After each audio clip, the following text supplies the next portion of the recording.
नमस्कार साथियों, आप देख रहे हैं यूपी मीडिया। आइए जानते हैं उत्तर प्रदेश की दिन भर की ताजा और बड़ी खबरें। आज से उत्तर प्रदेश के किसानों के लिए होने जा रही हैं 10 बड़ी घोषणा। वही उत्तर प्रदेश के किसानों, महिलाओं, कर्मचारियों के लिए सीएम योगी ने कर दिए 5 बड़े ऐलान। अगर आप भी हैं उत्तर प्रदेश के किसान तो आज से आपको मिलने जा रही है यह बड़ी सौगातें। वही उत्तर प्रदेश में नए डीजीपी के आते ही बड़ी कार्रवाई हो गई। आज से इन लोगों को निकाला जाएगा उत्तर प्रदेश से। वही दोस्तों, आप उत्तर प्रदेश के किस जिले से वीडियो को देख रहे हैं कमेंट में जरूर बताएं। और आपने अभी तक इस वीडियो को लाइक और चैनल को सब्सक्राइब नहीं किया है तो फटाफट से कर दीजिए। आज की पहली खबर, यूपी के 47 जिलों में बारिश का अलर्ट। यूपी के मौसम में उलटफेर का सिलसिला जारी है। भीषण गर्मी के बीच बारिश का दौर जारी है। आज यानी शनिवार को भी मौसम विभाग ने 47 जिलों में बारिश जबकि 19 जिलों में हीट वेव का अलर्ट जारी किया है। इससे पहले शुक्रवार को प्रदेश के 13 शहरों में जोरदार बारिश हुई। आगरा में आकाशीय बिजली गिरने से मनीषा नाम की एक युवती की मौत हो गई। इधर भीषण गर्मी को देखते हुए प्राइमरी स्कूलों में छुट्टियां 15 दिन बढ़ा दी गई हैं। अब स्कूल 30 जून तक बंद रहेंगे।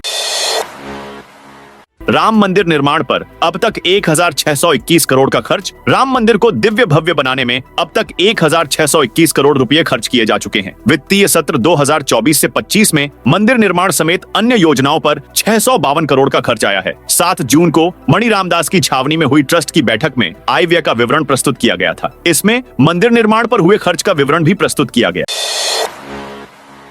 अब इन परिवारों को 2.5 महीने के अंदर मिलेंगे 30,000 रुपए। यूपी में गरीब व असहाय परिवारों को राहत पहुंचाने वाली राष्ट्रीय पारिवारिक लाभ योजना को अब और पारदर्शी बना दिया गया है। अब पात्र परिवारों को योजना का लाभ उठाने के लिए कार्यालयों के चक्कर नहीं लगाने होंगे। अब उन्हें घर बैठे 75 दिनों में पारिवारिक लाभ दिलाया जाएगा। योजना के तहत परिवार के कमाऊ मुखिया जिसकी उम्र 18 वर्ष से लेकर 60 वर्ष तक हो, उसकी असामयिक मृत्यु होने पर 30,000 रुपए की एक मुश्त मदद दी जाती है।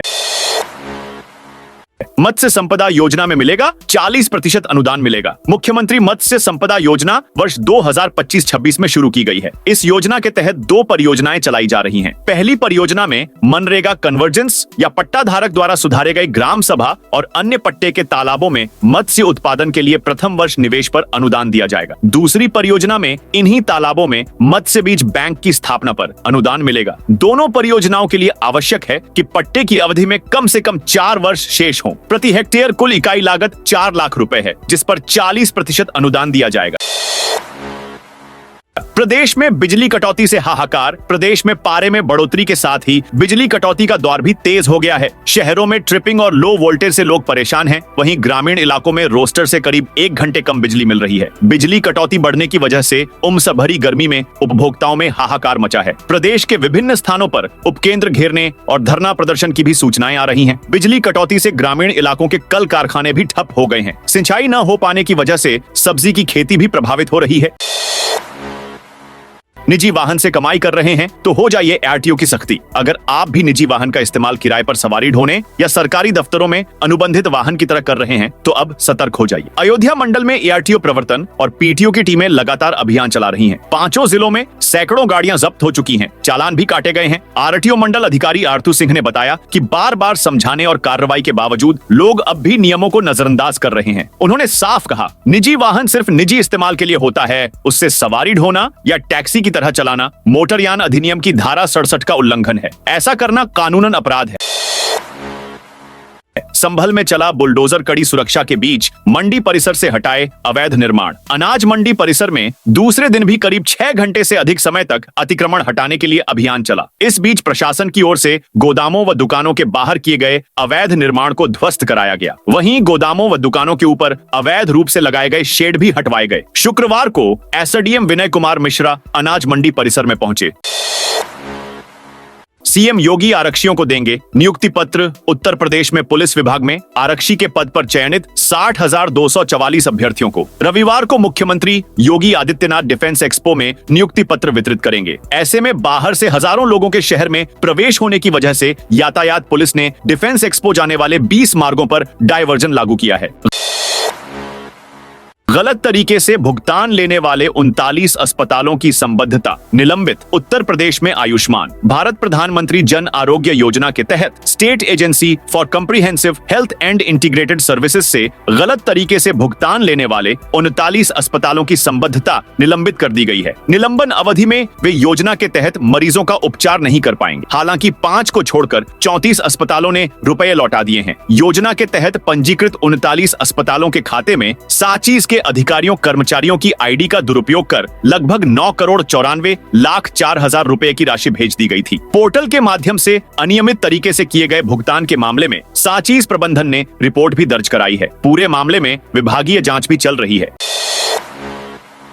975 युवाओं को नियुक्ति पत्र दिलाने आज से 23 बसें जाएंगी लखनऊ। पुलिस महकमे में आरक्षी बने 975 युवाओं को नियुक्ति पत्र दिलाने के लिए 14 जून को हाथरस डिपो की 23 बसें लखनऊ रवाना होंगी। इसके चलते 2 दिन हाथरस से दिल्ली व आगरा अलीगढ़ मार्ग पर बसों की किल्लत रहेगी। आरक्षी भर्ती में नियुक्त हुए सभी युवाओं को 15 जून को लखनऊ में आयोजित एक कार्यक्रम में नियुक्ति पत्र सौंपे जाएंगे। हाथरस जिले के 975 युवाओं को भी नियुक्ति पत्र मिलने हैं। ये युवा 14 जून को बसों से लखनऊ के लिए रवाना होंगे। 12 जून की रात इन बसों की सफाई की गई। फर्स्ट एड बॉक्स की दवाओं को भी अपडेट किया गया।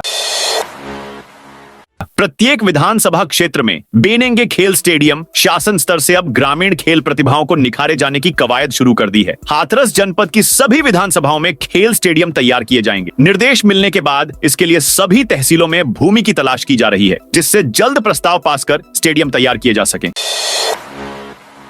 बरेली में मौलाना तौकीर रजा 11 लोगों के साथ देंगे गिरफ्तारी। बरेली में ऑल इंडिया इत्तेहाद मिल्लत कौंसिल प्रमुख मौलाना तौकीर रजा खां मुस्लिमों के तमाम मुद्दों पर 15 जून को गिरफ्तारी देंगे। उनके साथ 10 और लोग भी होंगे। यह सभी लोग सेठ दामोदर स्वरूप में दोपहर 1 बजे एकत्र होंगे। वहां से कलेक्ट्रेट तक पैदल मार्च करेंगे। बुजुर्गों को जवान दिखाकर कराते थे, बीमा फिर हड़प लेते थे। क्लेम बरेली में एसटीएफ टीम को शुक्रवार को बड़ी सफलता हाथ लगी। एसटीएफ ने प्रधानमंत्री जीवन ज्योति बीमा योजना के तहत फर्जी बीमा कर लाखों रुपए का क्लेम हड़पने वाले गिरोह का पर्दाफाश किया है। टीम ने 8 लोगों को गिरफ्तार कर भौजीपुरा थाने में रिपोर्ट दर्ज कराई है। काफी दिनों से गलत तरीके से बीमा करवाकर क्लेम हड़पने वाले गिरोह के बारे में सूचनाएं मिल रही थी।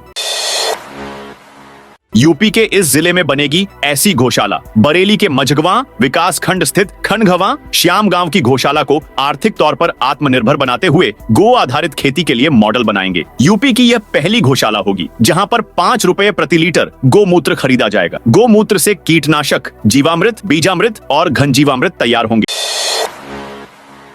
अब प्रदेश में गाय के दूध ही नहीं, गोबर और मूत्र की भी मिलेगी कीमत। अब गाय का दूध ही नहीं, उनका गोबर, मूत्र और पैर से कुचले गए खरपतवार की भी कीमत मिलेगी। इसके लिए गौशालाओं में कंप्रेस्ड बायोगैस प्लांट लगेंगे। यहाँ पंचगव्य भी बनाया जाएगा। पहले चरण में 8 मंडलों में ये प्लांट लगाए जाएंगे। शुरुआत बरेली से होगी। गौ सेवा आयोग और पशुपालन विभाग मिलकर इस परियोजना को अंतिम रूप दे रहे हैं। प्रदेश के हर जिले में गौशालाओं को बढ़ावा दिया जा रहा है। गौशालाओं में लगने वाले सीबीजी प्लांट में आसपास के किसान भी गाय का दूध, दही, गोबर व मूत्र आदि बेच सकेंगे। इससे न सिर्फ गौशालाओं की आमदनी बढ़ेगी बल्कि आसपास के गांवों के किसानों की भी आमदनी बढ़ेगी।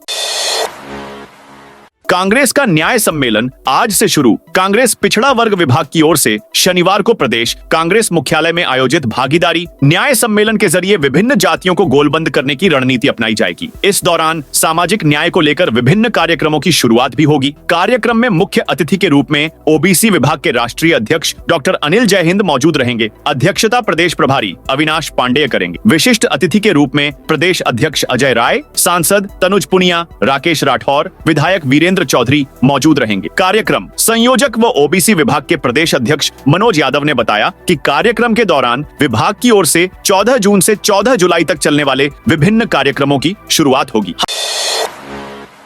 हाईकोर्ट पहुंचा रॉबर्ट वाड्रा पर एफआईआर दर्ज करने का मामला। पहलगाम में धर्म पूछकर 27 पर्यटकों की जान किए जाने की घटना के लिए हिंदुओं को जिम्मेदार ठहराने के लिए सांसद प्रियंका गांधी के पति रॉबर्ट वाड्रा के खिलाफ रिपोर्ट दर्ज कराए जाने की अर्जी कोर्ट में दाखिल की गई है। सीजेएम ऋषिकेश पांडे ने इस अर्जी की पोषणीयता पर सुनवाई के लिए 20 जून की तारीख तय की है।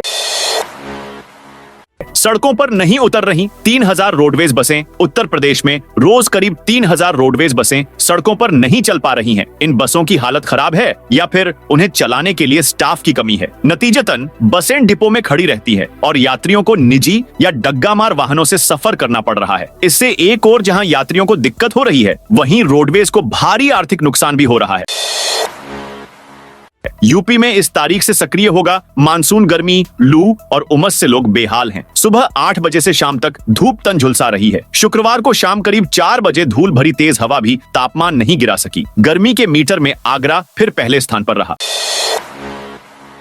ट्रेनों में बिना टिकट यात्रा कर रहे 143 यात्री। मथुरा के कोसिकला में ट्रेनों में बिना टिकट यात्रियों की धरपकड़ के लिए चलाए जा रहे अभियान में शुक्रवार को शोलाका स्टेशन पर कई ट्रेनों में चेकिंग की गई। 143 यात्री बिना टिकट के यात्रा करते हुए पकड़े गए। इनसे 53,780 रुपए का जुर्माना वसूला गया। बिना टिकट यात्रियों में अफरा तफरी मच गई और वह दूसरे स्टेशनों पर उतरकर टिकट खिड़की से टिकटें खरीदते नजर आए। तो दोस्तों, यह थी आज यूपी के सभी जिलों की खबरें। आप इस वीडियो को कौन से जिले से देख रहे हैं, उस जिले का नाम बताइए।